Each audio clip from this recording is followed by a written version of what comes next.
The Indian culture has a long tradition of education, whether it's the formal education or whether it's informal education. And it becomes essential to understand how the education has been developing, how the teacher's role has been changing over times. In ancient times, education was considered as a process of self-improvement, which continued from birth till death. At primary stage, it was considered as an education of living life, learning to perform the routine activities of day-to-day life, and hence it might not have been thought of as a separate stage of formal education. However, it was considered as a preparation to life, as a preparation for life. When you're preparing for all the different roles which you're going to play in the future life, you're preparing for them in the primary stage of education. During those times, knowledge was considered as a third eye, giving insights to all the affairs of life. As previously said, it was considered as a third eye, which is giving an insight into all the affairs of life. So, you're not just having a preliminary glance of the thing, you're getting into the in-depth of the thing. You're understanding the logic behind the day-to-day activities which you're carrying. Once you have the logic, obviously you're going to perform better. How the Indian education was aiming at? What were the aims of Indian education? The spirituality, the character building, the personality development, the civic sense, promoting efficiency, preservation and propagation of culture. These were the set goals and aims of education, and all the other activities used to revolve around these because the aim of education was set. Now, once you know that the aim of education is personality development, so the curriculum was planned in that manner that the curriculum development or the personality development was enhanced on the part of the individual. In those days, education was considered as a lifelong continuous process of self-improvement. So, please understand here, it was a lifelong continuous process. It wasn't something which would stop at class 12th or which would stop at certain years of life. It was considered as a continuous process and the aim was self-improvement. Further, it was considered as a source for harmonious progressive development of physical, mental, intellectual and spiritual capabilities of the student to live as a useful citizen and make progress in the present as well as in the future life. So, the aim of education wasn't limited to the present life of the individual, it extended to the future life of the individual as well. Now, let's understand what kind of education system did the ancient India have. Ancient India had a Gurukul system. The student was required to stay with the Guru for the specified period of study. Guru's ashram was a kind of boarding school if we compare it in the present context. Everyone, irrespective of the richness or the higher status, they lived together, they were treated same. Even the princes of the kingdoms used to stay in the same setup where other individuals were staying, and they would stay as poor in the Gurukul. Like we all have heard of the story of Krishna and Sudama. Education in Gurukul was supposed to be free, but yes, there were different systems to support the Gurukul because definitely there was cost, but the cost wasn't incurred from the students. So, to support the Gurukul, everyone had to beg alms, Madhukari as it was called during that time. Now, what was the purpose of this Madhukari? This Madhukari or begging alms was fixed for everybody, every child in the Gurukul. So, whether the child is from the upper class or whether the child is of a king or whether the child belonged to somebody who was from a lower social background. Because Madhukari was expected to teach them humility and a certain kind of in-depthness to the society for supporting them as a student. Also, it helped in minimizing the caste hierarchy and treating all the students as equal. So, one understands if everybody is going out to beg for alms, so it was giving a certain kind of equality among all the children, irrespective of the background they are coming from, irrespective of the lineage they are carrying. So, Madhukari helped in maintaining this caste, helped in absolving this caste hierarchy. Now, let's come to the further conclusion of the things, who was the Guru. Guru was the head of the Gurukul. He was like a father figure, he was like a parent, he was like a guardian of the inmates. He taught students without charging any kind of fees. Now, this flows from how the Gurukul was working. We said that Gurukul was not supposed to charge anything. The similar was happening for the Guru who was the head of the Gurukul, that they were not charging anything. They were not charging any kind of fees from the students. But how do they manage the things then? For Guru, charging fees was like a taboo. He wasn't considered good if he was charging any kind of fee from the students. A Guru would consider Vidya Dan as the best Dan, and they would condemn the very idea of selling knowledge. So, it was considered that knowledge is something which cannot be sold. So, it is the prerogative of the Gurukul that they won't charge anything from the students. Now, how did they support themselves? The Gurukuls were supported by the donations.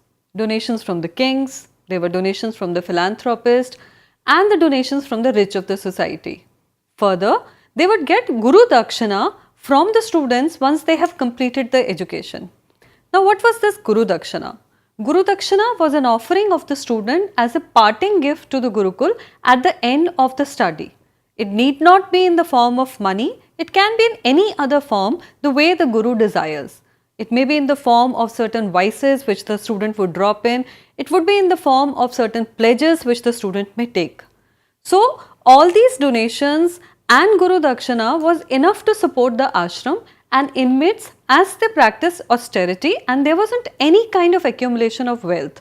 In fact, accumulation of wealth was not permitted at all on the part of the Guru. Only a real scholar, a proven master, a spiritually enlightened person was recognized, appointed and respected as Guru. So, anybody could not have desired and become a Guru. They need to have certain qualities among themselves, only then they could take the shape or they could take the form of a Guru. So, the person needs to be honest, the person needs to be spiritually enlightened, only then the person can be appointed and respected as a Guru. As you know, India has a very old tradition of Guru Shishya Parampara. For his selfless service, the teacher or the Guru was held in very high esteem by the society and was respected even by the kings. Kings means the rulers of the society. Even the kings used to respect Gurus a lot. A Guru was revered more than parents and enjoyed a unique status even higher than that of the gods. Gurur Brahma, Gurur Vishnu, Guru Devo Maheshwara, Guru Sakshat Param Brahma, Tasmai Shri Guruve Narma. So that says in itself that Guru was even higher than the God. Different scriptures have been talking about this importance of God in some of the other kind of phrases. So there have been shlokas like Guru Govind do khade kake lagu paye, Balihari Guru aapne Govind diyo milaye. So in all these shlokas you can see that this God was secondary when it comes to the Guru, because it was Guru who was making the individuals reach to the God. The Guru was considered as an epitome of good qualities of both head, heart and hand. So he is going to have good qualities of head, heart and hand. He would have qualities of spirituality. He would have in-depth knowledge about the whole society. He would have a scholarship to himself. A true teacher was supposed to be a student till the end of his life. So it's something like the concept of L3 teacher as we have these days, a lifelong learner. Now if you see the present system of education and present connotations which are attached to the teacher, there are many of them who are flowing from the ancient concept of the Guru. So this lifelong teacher, even Rabindranath Tagore has talked about the same. He said that a teacher gives knowledge only till the teacher is burning himself or herself. So he has compared Guru to a candle. A candle gives knowledge only till it is burning. So it was same for the Guru. He was like a lifelong learner. He was a guide by the side and not the sage on the stage. That was the difference between a Guru and a sage. A sage is somebody who is sitting on the stage and is giving his directions from there, but Guru was supposed to be a guide who was always by your side. That was the essential difference between the two. Gurus were supposed to be an institution by themselves. They were famous for their scholarship. They were famous for their sacrifices. The students all over the world would get attracted to certain gurus or would get attracted to the reputed gurus in India. India was considered to be the epitome of knowledge. India was considered to be the homeland of these kind of gurus. When the number of students were large, the gurus would involve senior or brilliant students in the management of the teaching learning process. See how it happened, because there were a limited number of gurus, but eventually as the population grew and as the awareness grew, there were a number of people who were coming to these gurus for education. So it wasn't possible for guru always to cater to all the individuals who are coming to his gurukul for education. So what guru would do is, guru would teach his senior or brilliant students and they would manage the further teaching learning process. Everything wasn't left on these senior or brilliant students. However, the guru would always be there to guide these people, but they would help in management of teaching learning process. Now, how did this help? This provided the much needed assistance to guru in his work. This was something which was very much needed, because the number of children who were coming, or the number of learning knowledge seekers who were coming to the Gurukul was getting increased, and there were a limited number of gurus. So this kind of assistance, when was provided by the senior students or when was provided by the brilliant students, that would ease the burden on the teacher or the guru, and they would get this assistance from these children. Further, it also provided a certain kind of teacher training opportunity to these young learners. So within the setting of the system, within the setting of the Gurukul, as learners also, they were getting this opportunity to get teacher training also. They also got the opportunity for learning the art of teaching to the prospective teachers under the direct supervision of Guru. This is very different from the kind of teacher training system we have these days. Here, you do not get this offhand or on-hand experience directly. However, in that system of Gurukul, under the direct supervision of Guru, you were managing this teaching learning process. Now, when you were getting that kind of opportunity, it helped the student a lot, because the Guru was in direct touch with the student. So, they would monitor them, they would tell them, they would improve them, and definitely the product was a better one.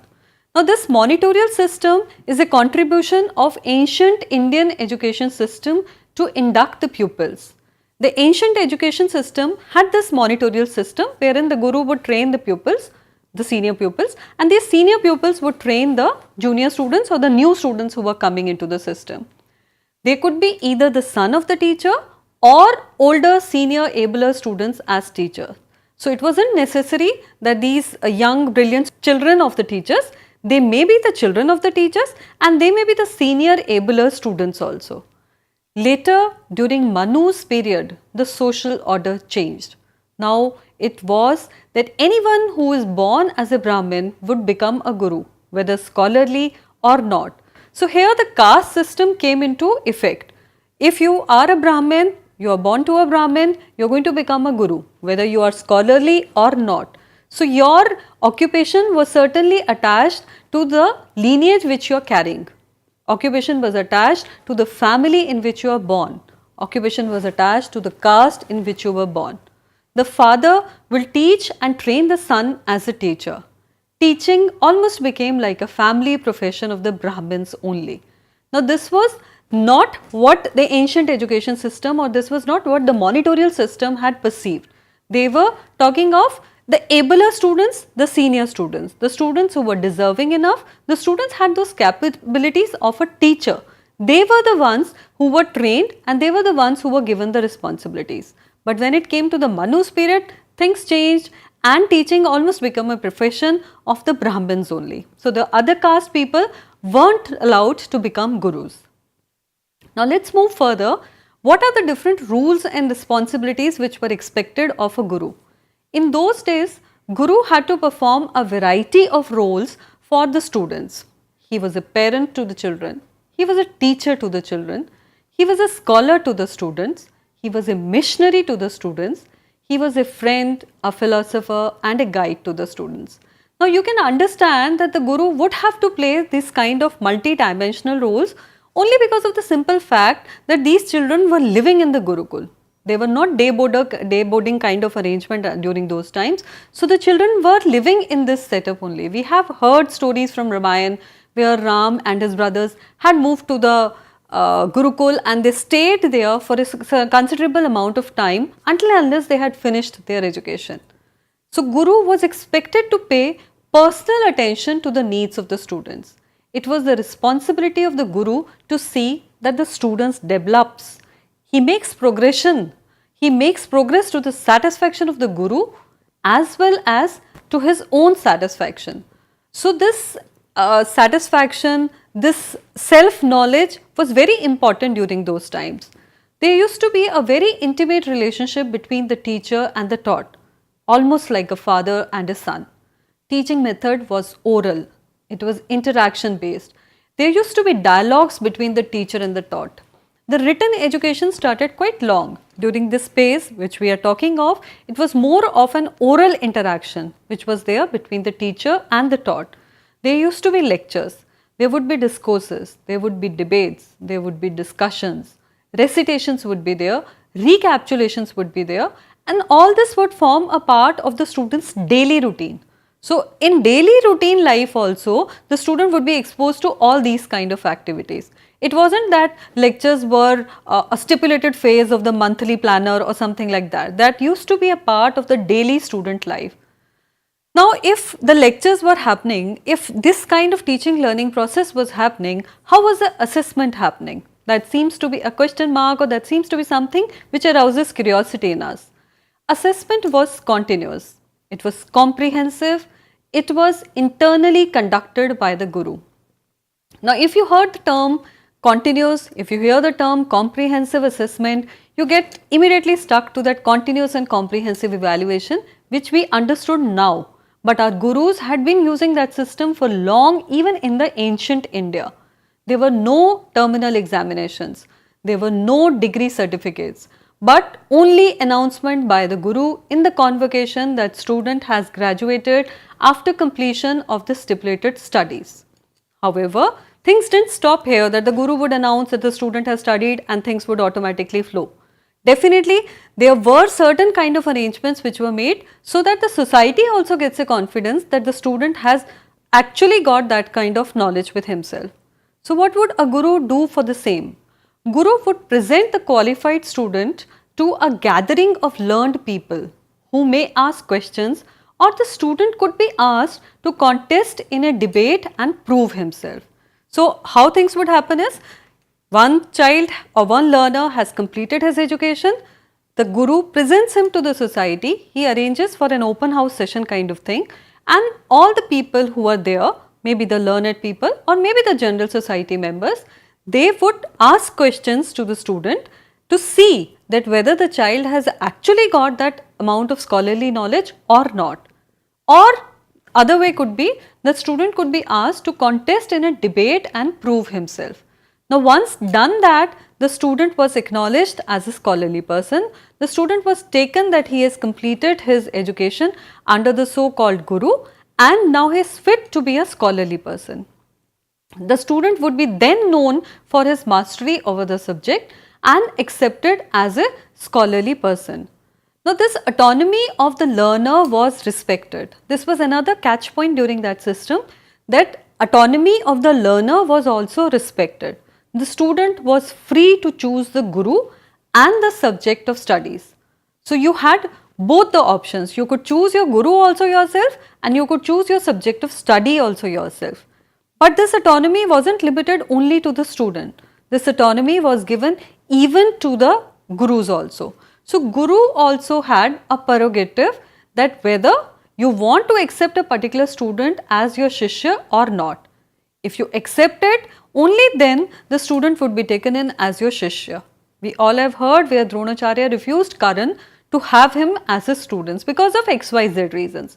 Point is that they were giving this prerogative that whether you want to accept that student as your shishya or not.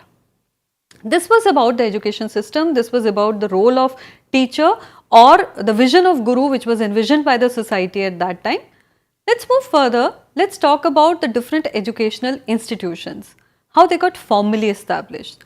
The educational institutions formally got established in the form of centers for higher learning during the Buddhist period in monasteries and temples. So, until then, until the Buddhist period, during the ancient phase, what was happening was that educational institutions were only in the form of gurukuls. So, only the students would be coming to the gurukuls. However, when we progress to the Buddhist period, as things changed, people changed, societies changed, and obviously the ruling dynasties changed. So there the centers of higher education institutions were established in monasteries and temples.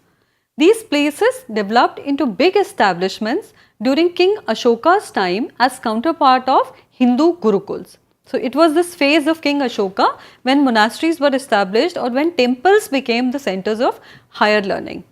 These were quite similar to Gurukuls in certain senses and different in certain senses. They became residential universities. Primarily they were centers of higher education.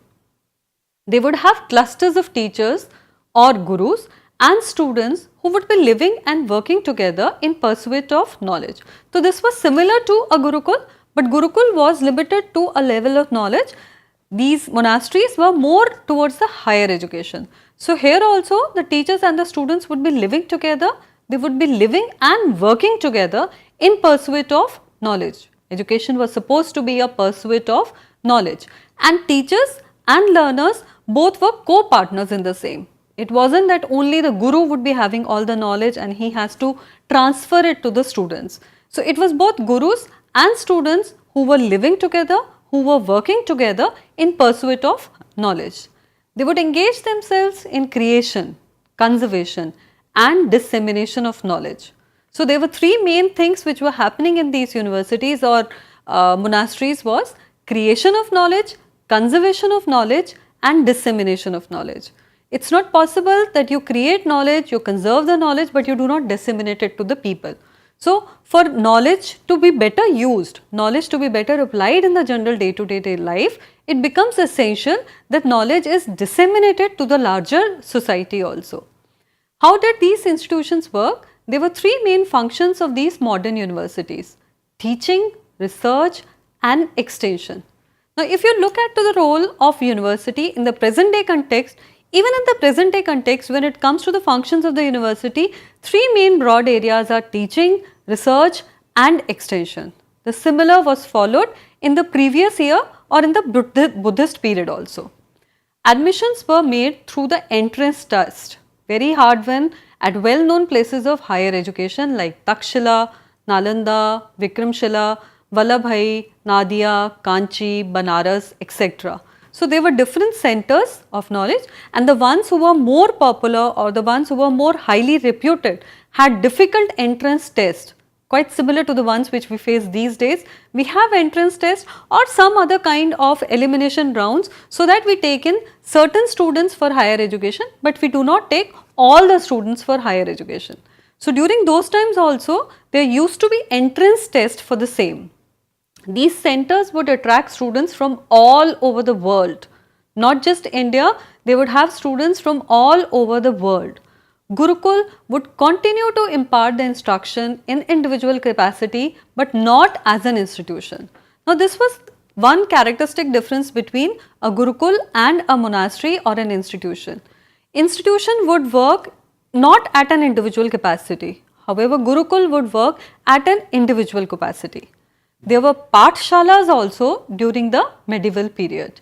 So ancient period, medieval period, Buddhist period had similar kinds of education system also, but there were things which were different also. Like we had pathshalas during the medieval period, there were maktabs for lower education and madrasas for higher education during the Muslim period.